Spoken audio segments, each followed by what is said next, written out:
Hi everybody, David Pike, Motorcity Mechanic. I've got another video for you today, and this one's going to pertain to a 2014 Dodge Journey.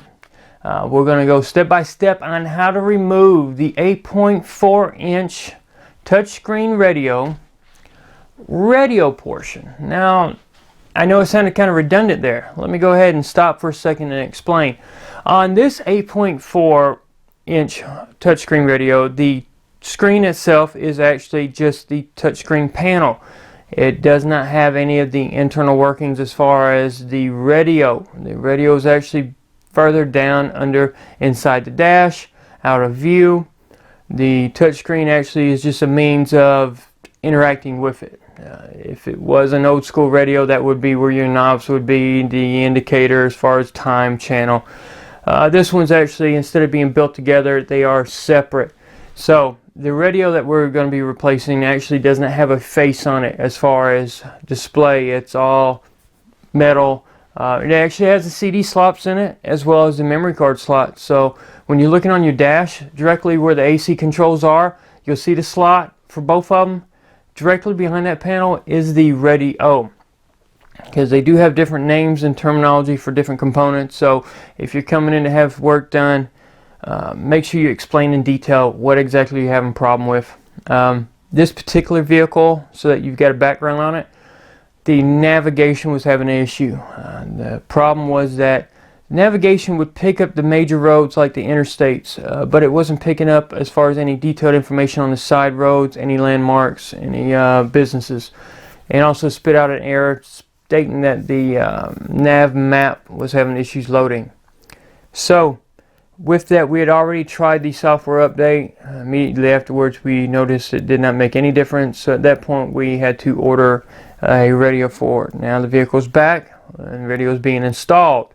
So please follow the step-by-step procedure I'm getting ready to show you. Make sure you have your plastic trim stick. If you don't have a plastic trim stick now, there's something wrong with you. I told you time and time again, you can't live without the plastic trim stick. We don't want to damage these cars. We don't want to scratch these cars. We don't want to break anything. That's what they're for. They cost next to nothing. You got to get one. If you don't have one now, as soon as you get done with this video, I want you to get in your car, go down to the parts store, and get you one. You heard it here first. Get your trim stick. Got to have it. I ought to make a signature series of trim sticks and just send them out to everybody. That way you've got one. Nonetheless, watch the video. Follow the steps. You won't damage anything. You won't break nothing. And you know exactly what you need to do.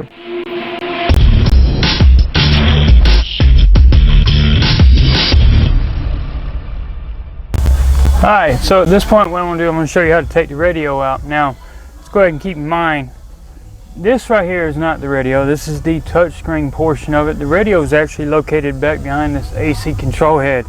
Right here where you've got your CD slot and your memory card slot, they directly go into the radio. So the radio basically doesn't have a face. So it's buried down in here, and then of course your touchscreen is the face. Now, in order to get to it, well, first we got to get the AC control head off, but in order to get to that, we've got a trim piece over here to the left, and we've got a long piece right here that goes all the way over to the AC vent. Now we've got to get those out of the way. Once we get those out of the way, we've got a couple fasteners back behind here so that we can get this AC control head off. So I always recommend using is a plastic trim stick. We use plastic so that you don't scratch or damage anything, and that way it doesn't have too sharp an edge, so you don't poke holes in the soft trim or anything on the dash. Now you need to get to this side over here on the left side of the trim. We'll try to find a corner that we can work our way into and start popping it off. Just take your time. You might have to do a little prime motion to get it. And there we go, we got it off. Now here's this one right here. You see it's got the metal snaps that hold it in place. So that gives us access to one of the T20 torques over here. Now we got to get access to this side. Now this piece actually goes over to the AC vent. Now I'm not going to take it completely off. I'm just going to start getting it loose. And being as long as it is, it's going to give me plenty of room to work around taking it off. As you can see, I'm already coming up high enough to get to the torques. So now we go ahead and get our T20s off. Alright, so now it's all the fasteners holding this AC control head on. Now we got to do the same thing. We need to find an edge that we can get into either with our fingers or the plastic trim stick. See if we can't pop it loose. Start working it from corner to corner.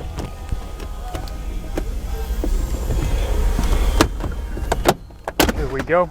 It does take some force from time to time, so just be careful. You do have the wiring harness still hooked to it, so it won't come completely off, but they snap down pretty hard. Now we got one main connector on the back with nothing but black wires that we need to squeeze in on the lock and work it off. So there's our AC control head.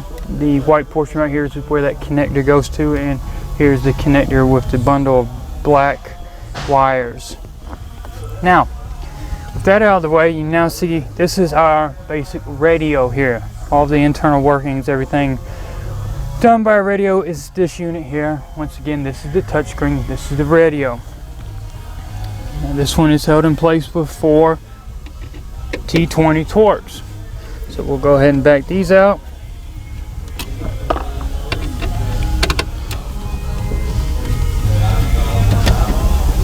Okay, now we got 2 more to go.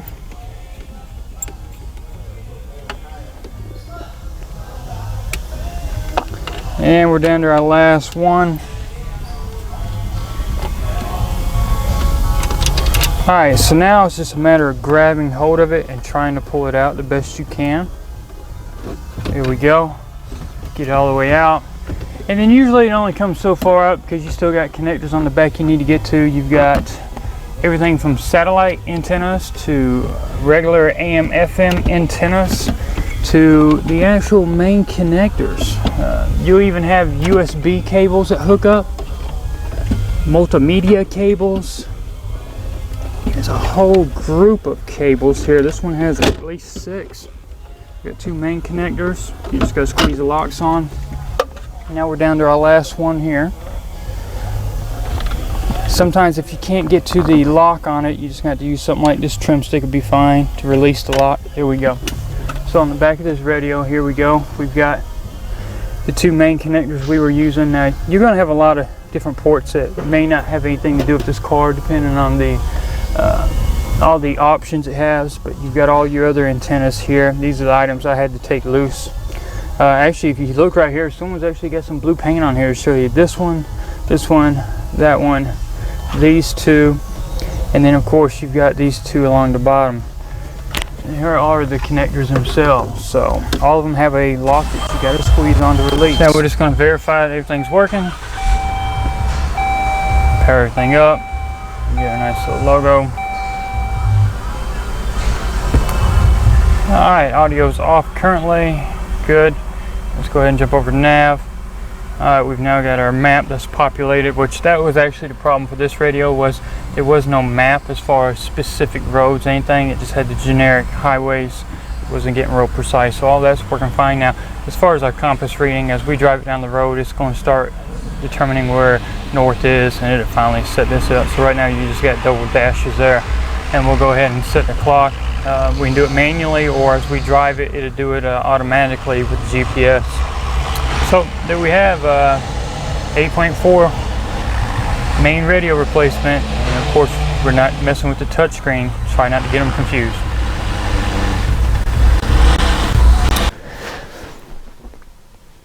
So as you saw, you're going to leave the touchscreen in place. You might have thought you pull on that trim or the trim piece that has the AC control heads, you would have pried, you would have broke, you would have damaged something.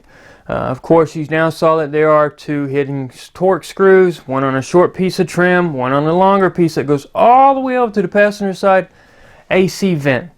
Now, like I said, we don't want to pull that whole trim piece off of the AC vent. That's getting into way more than we need. It's long enough to where you pop it off, it flexes out of the way. Now, why am I repeating this?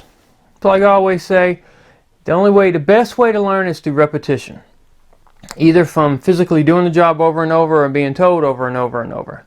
So I'm going to keep repeating myself. It's not done accidentally. It's actually done intentionally so that you learn something. So you don't have to keep replaying this. What did he just say? Oh, look, he's repeating it again.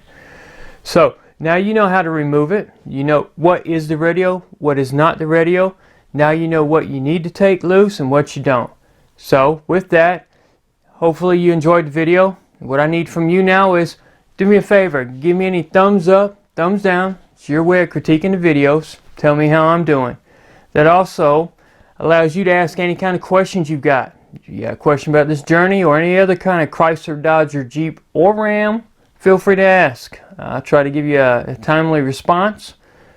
Please try to stick to those models because that's what I do every day. That's my bread and butter. I'm not going to give you advice on a Chevrolet or Ford if I don't know anything about it. I'm not here to lead you in the wrong direction. I'm trying to give you what I know as far as knowledge. Also, subscribe. Please subscribe. When you subscribe, you join what we call the club.